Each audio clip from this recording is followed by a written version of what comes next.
Antara isu terkini yang dibawa oleh golongan LGBT ini adalah melarang masyarakat memanggil individu yang tidak dikenali sebagai lelaki atau perempuan dan menegaskan untuk menggunakan kata ganti nama yang neutral dari segi jantina atau bukan binary. Perkataan mewakili jantina dalam bahasa Inggeris, he, him dan she, her tidak boleh digunakan, akan tetapi perkataan baru yang sangat mengelirukan diperkenalkan. Mereka juga mahu diwakili dengan perkataan neutral seperti leaf, sun dan star. Bahkan National Education Association (NEA) iaitu persatuan guru terbesar di Amerika Syarikat telah mengeluarkan satu garis panduan bagi penggunaan perkataan kata ganti nama supaya tiada lagi individu membuat andaian tentang jantina seseorang. Mereka menganggap ini ialah salah satu cara menghormati dan menjaga kesihatan mental golongan transgender. Di sekitar England pula, ibu bapa pelajar sekolah terkejut kerana perlu mengisi borang pendaftaran pelajar yang mempunyai sehingga 42 kata ganti nama bagi jantina dan mereka memberitahu langsung tidak memahami perkataan yang digunakan. Instagram juga telah menambah ruang khas pronouns di profil pengguna supaya pengguna boleh mengekspresi identiti gender atau menunjukkan solidariti kepada golongan LGBT. Terdapat 28 kata ganti diri yang boleh dipilih dan pengguna juga boleh menghubungi pihak Instagram jika tiada perkataan yang dimahukan. Golongan LGBT ini kononnya mahu menegakkan hak kebebasan, namun hakikatnya jika ada suara yang bertentangan dengan ideologi liberal mereka, individu itu akan dicemuh dan mendapat tekanan dari pelbagai pihak. Kecelaruan identiti gender adalah dilema dan pergolakan dalam diri golongan LGBT yang semakin taksub memperjuangkan pengiktirafan diri di atas tiket hak asasi manusia. Berdasarkan alasan mengekspresi identiti gender, orientasi seksual dan gaya hidup adalah hak privasi individu. Mereka mahukan kebebasan amalan songsang ini dilindungi dan tidak boleh didiskriminasi, apatah lagi dihukum. Perkara 1 Pengisytiharan Hak Asasi Manusia Sejagat 1948 menyatakan bahawa semua manusia dilahirkan bebas dan sama dari segi martabat dan hak. Sejak dari awal tahun 2000, aktivis LGBT mula menyuarakan mengenai isu diskriminasi terhadap hak-hak golongan ini. PBB dengan sokongan kuat Amerika Syarikat berusaha untuk menolak terjadinya diskriminasi homofobia dan transfobia bagi LGBT. Untuk pengikut setia APHD Channel, jangan lupa join VIP Supporters untuk mendapatkan siri dokumentari terbaru. Selain Amerika Syarikat, negara yang awal berusaha agar isu seksual orientasi dan identiti gender golongan LGBT dibincangkan di PBB ialah Brazil. Pada 17 Jun 2011, PBB telah meluluskan resolusi mengiktiraf kedudukan lesbian, gay, biseksual dan transgender dalam konteks orientasi seksual, kesamarataan gender dan perkahwinan sejenis. Malaysia antara 19 negara yang menentang resolusi itu berbanding 23 negara yang menyokong termasuk Amerika Syarikat, negara-negara dalam Kesatuan Eropah, Brazil dan negara-negara Amerika Latin. Pada tahun 2015, 20 negara telah membenarkan perkahwinan sejenis dan sehingga tahun 2023, terdapat 37 negara membenarkan perkahwinan sejenis. 9 negara menetapkan hukuman mati terhadap golongan LGBT iaitu Brunei, Iran, Mauritius, Qatar, Arab Saudi, Sudan, Yaman, Nigeria dan Somalia. Brunei pernah berdepan kecaman hebat seluruh dunia berhubung pelaksanaan arahan kanun keseksaan syariah 2013 khususnya bagi kesalahan zina dan homoseksual. Pada tahun 2016, PBB menetapkan satu lagi resolusi tentang perlindungan terhadap kekerasan serta diskriminasi seksual orientasi dan identiti gender. Bukan sahaja di negara barat, arus LGBT semakin kuat merebak di rantau Asia apabila Taiwan merasmikan draft undang-undang bagi membenarkan perkahwinan sesama jantina pada 21 Februari 2019. Pada tahun 2008, Pesta Hak Asasi Seksual yang dinamakan Seksualiti Merdeka dianjurkan di Kuala Lumpur. Ianya sering dipetik sebagai aktiviti besar pertama yang mengetengahkan hak asasi seksual di negara Malaysia yang dianggap konservatif. Pada Mac 2019, seorang pejuang hak golongan gay dari Malaysia hadir ke Majlis Hak Asasi Manusia Pertubuhan Bangsa-Bangsa Bersatu untuk membacakan satu kenyataan daripada kumpulan kempen pelangi iaitu Gabungan Kumpulan LGBT. Dia melemparkan tuduhan tentang diskriminasi, penindasan dan keganasan terhadap golongan LGBT di Malaysia. Ketika ini, antara negara kuasa besar yang menentang propaganda LGBT ialah Rusia dan telah meluluskan rang undang-undang untuk menyekat propaganda LGBT. Sebarang tindakan untuk mempromosikan LGBT sama ada dalam filem, dalam talian, pengiklanan atau kelakuan di khalayak ramai dianggap satu jenayah. Warga asing juga tidak terkecuali daripada undang-undang ini. Walaupun pelbagai undang-undang dan sekatan yang dilakukan oleh kebanyakan negara, tetapi golongan ini nampaknya semakin membesar. Kenapa ia boleh berlaku?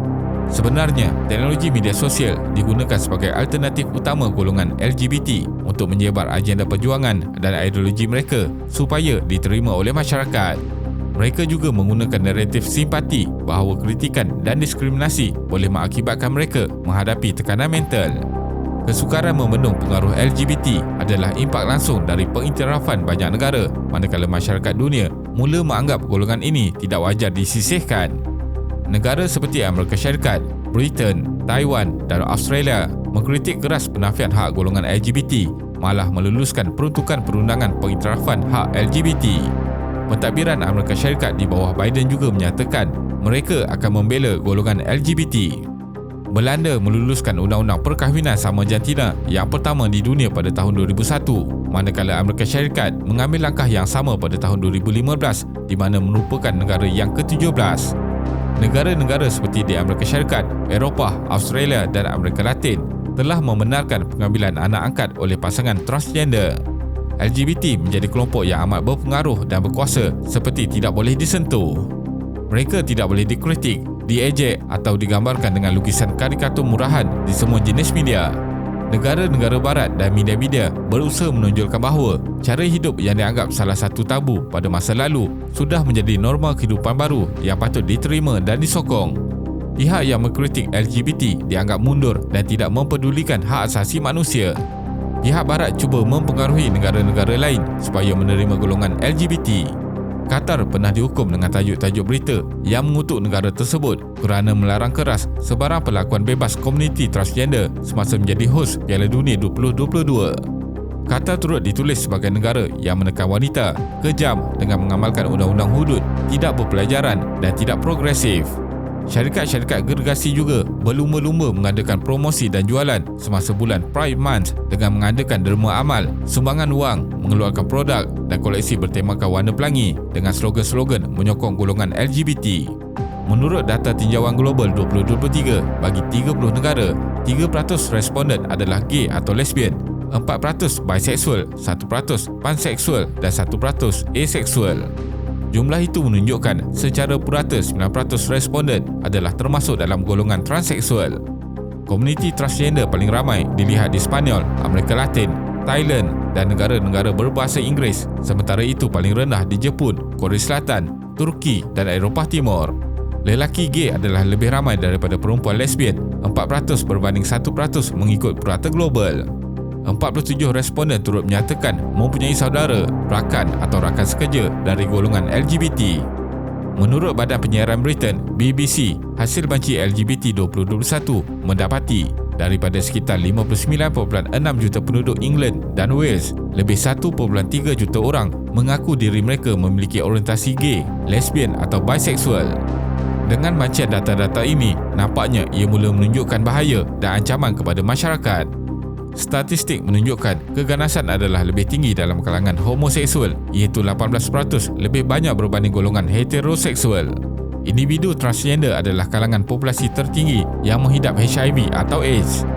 Golongan LGBT ini juga semakin berani menyusup ke dalam sekolah-sekolah dan terdapat laporan di United Kingdom seorang guru membacakan buku bertemakan LGBT kepada kanak-kanak yang baru berusia 4 tahun. Satu lagi kes apabila seorang kanak-kanak dipaksa untuk menyertai perarakan LGBT di sebuah sekolah di selatan London dan dianggap mempunyai masalah tingkah laku jika tidak menyertainya. Kanak-kanak di sekolah sekitar London juga mula diajar ideologi melibatkan LGBT, termasuk pengajaran hubungan sejenis dan identiti gender. Golongan transgender mahu menerapkan sejak dari kecil kepada kanak-kanak yang masih belum mampu berfikir matang bahawa jantina tidak boleh disoal dan setiap pilihan individu perlu dihormati. Amat melampau apabila dinyatakan bahawa anak-anak mempunyai hak dan kebebasan sehingga ibu bapa tidak berhak menentukan pegangan kepercayaan atau amalan anak-anak mereka. Kegiatan dan pergerakan kumpulan LGBT ini jelas adalah satu manipulasi terhadap konsep hak asasi manusia yang akan menggalakkan kegiatan tidak bermoral dan mengundang ketidakharmonian dalam kalangan masyarakat. Sokongan dari kumpulan pro-LGBT yang merangkumi golongan profesional dan celih pandai menyebabkan mereka lebih agresif memasukkan idea-idea mengarut dan merosakkan. Kamus Cambridge juga telah merombak definisi bagi perkataan lelaki serta wanita bagi memasukkan golongan transgender.